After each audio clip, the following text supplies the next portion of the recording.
Quando empresas pequenas tentam parecer grandes, elas perdem a sua maior força, a sua autenticidade.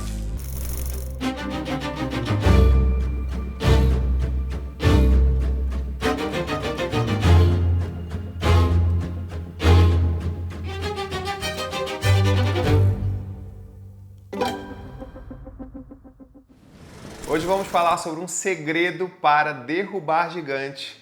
Mas antes, não esquece de deixar o seu like, deixar um comentário quando esse vídeo acabar, se inscrever no canal, ativar o sininho para que você não perca nenhuma novidade do Espírito Empreendedor. Para você entender como derrubar gigantes, eu vou trazer para a mesa hoje um personagem muito querido e também muito famoso. Hoje o rei Davi vai nos ajudar. Quando a gente vai para a Bíblia, no livro de 1 Samuel, no capítulo 17, a Bíblia vai nos contar como Davi recusou a armadura de Saul. E sim, estamos falando de um jovem franzino, magro, que recusou usar a armadura de um rei porque ele queria lutar as batalhas com as armas que ele já possuía e dominava. E quando você olha para o mercado empreendedor, muitas empresas, muitos empreendedores pequenos, eles tentam copiar gigantes de mercado, o que faz com que eles não dominem ferramentas que as grandes dominam e, por consequência, eles não lidam com aquilo que eles têm de mais precioso, que são os talentos, os dons, toda a capacidade que Deus colocou na mão deles. E hoje você vai entender como usar os seus talentos e os seus diferenciais para batalhar com empresas grandes e vencer nesse mercado lotado de empreendedores talentosos assim como você. Mas antes, vem comigo entender como o rei Davi derrotou o gigante Golias. A Bíblia vai nos dizer que o pai de Davi fala para ele: meu filho, vai lá, entrega um pouco de comida para os teus irmãos que estão no campo de batalha. E aí você pode ver que em algumas pregações vários pastores dizem que Davi foi a primeira pessoa que fez um iFood na vida. Nunca tinha visto isso? Quando Davi chega no campo de batalha, olha a cena junto comigo. Tem de um lado o povo de Israel, o exército do Deus vivo, e do outro um exército onde um gigante afronta esse exército, afronta esse Deus dia após dia, e nenhum guerreiro, por mais talentoso que fosse, teve a coragem de enfrentar Golias. E nesse momento, Davi, ele coloca para fora tudo aquilo que Deus entregou para ele. Davi sempre foi um homem muito corajoso, que mesmo sendo um pastor de ovelhas, ele enfrentou leão, ele enfrentou urso, para poder proteger o seu rebanho. E naquele momento, Davi indaga: e aí, ninguém vai fazer nada?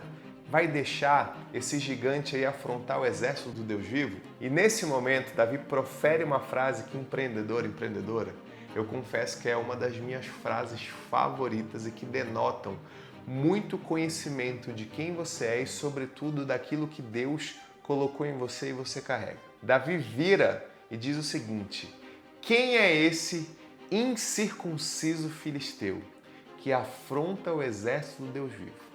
E nesse momento, Davi toma uma decisão. Ele chega para Saul, naquele momento rei de Israel, e diz que ele enfrentará o gigante Golias. E você já deve conhecer a história. Davi pega sua funda, algumas pedras, gira e lança uma pedra que fica cravada na testa do gigante.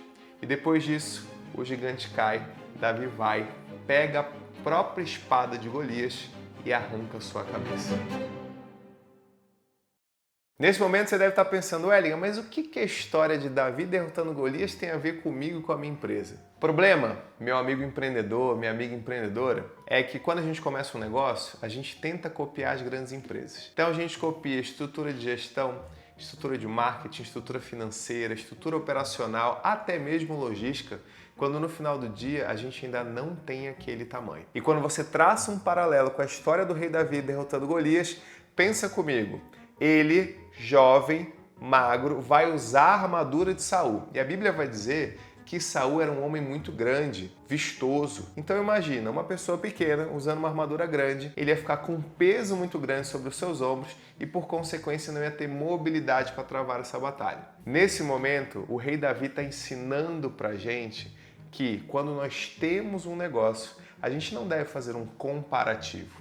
Uma coisa é se inspirar, outra coisa é replicar aquilo que um grande negócio faz quando o seu negócio ainda não está do tamanho ideal para replicar esse ferramental. Eu sei que às vezes você fica ansioso, ansiosa para pular etapas, para crescer de maneira muito rápida, mas lembre-se que antes de derrotar um gigante, Davi derrotou o leão, derrotou o urso. E hoje, o meu convite para você é que antes de você derrotar aquele gigante, que é a tua concorrência do teu nicho de mercado, por que não começar a derrotar primeiro o leão, o urso, que são aqueles que estão rodeando o teu rebanho, e no final do dia você precisa primeiro se livrar dessa ameaça para que você ganhe musculatura empreendedora, ganhe experiência e com isso você consiga alçar novos voos para que, uma vez que o seu negócio cresceu, uma vez que você está mais experiente, você consiga aplicar estratégias que são condizentes com o seu tamanho de mercado. Assim como Davi não travou essa batalha usando uma espada e sim uma funda e uma pedra, a sua funda e a sua pedra é aquele talento, é aquilo que você faz melhor do que a maioria das pessoas, que no final do dia você está deixando de usar porque você está querendo copiar um outro negócio. Agora que você entendeu que para travar essa batalha você não tem que usar a armadura de outra pessoa, comenta aqui embaixo coragem se você vai tomar esse passo de fé e claro, não esquece de deixar o teu like, se inscrever no canal, ativar o sininho para que você receba todos os nossos vídeos falando de negócio pautado na Palavra de Deus.